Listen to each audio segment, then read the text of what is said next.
Kings and queens, how y'all doing today? Now, before we get started with this video, I would like to say that I am only the reporter. I cannot tell you what's true or false because I wasn't there. With that being said, this is part 2 of Uncle Ron, aka a well-known ex-bodyguard, exposing the industry. And Puffy wanted Biggie killed.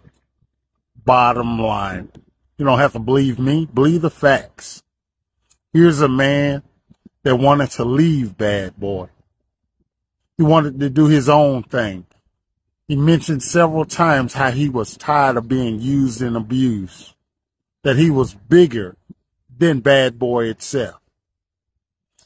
Somebody, and we ain't gonna call no more names, dangled a bogus contract in front of his face so he wouldn't leave the company. How I know I was there. Another thing, Jay-Z wanted him out of the industry, period, so he could take over and be the biggest hip-hop artist around.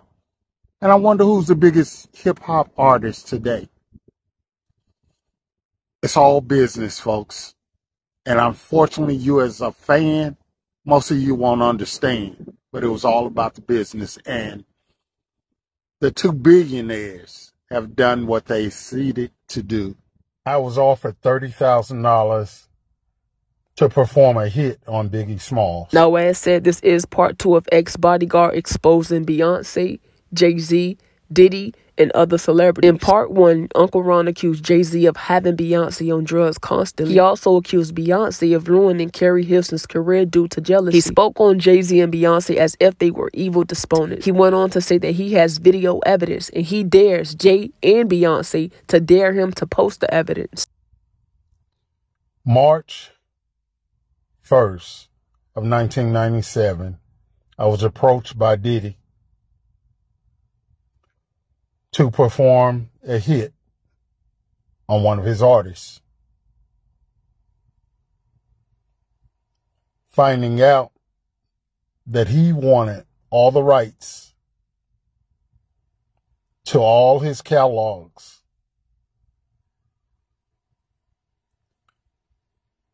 I turned him down because I also found out that very night that Biggie had plans of leaving Bad Boy. Biggie should have never been in California to promote an album with a broken fibula bone, who can barely walk,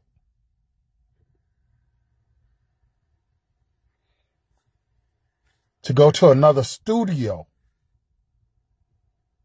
when Diddy has his own studio in New York. Diddy is pure evil. He has a very nasty disposition. He treats everybody like crap. Every single employee he's ever had, he and his mother have looked down on them, belittled them, talk to them like they were the lowest scum on the earth, so he could always have his way. Ahmad, Muhammad, and Suge Knight, or Amir, they took the blame for something that was already getting ready to be in motion. It just happened at an earlier time. Because on the 9th, Biggie was taken out. And I'm so glad to this day that I refused to do that. So under investigations and working and cooperating with FBI,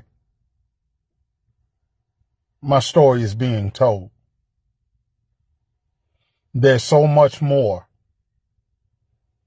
that we're going to talk about with Diddy. Now, as we all just heard, according to Uncle Ron, Diddy is currently under investigation and he is working with the FBI. In part one, he insinuated that he held on to these secrets for years and years and years, and it's finally time to tell his story. If you are not in tune with this channel, get in tune now. Touch that bell. That way you can be notified every single time I post. I will be posting part 3 very soon. If you haven't watched part 1, it is on my channel. I love y'all. Let me know what y'all think in my comment section below.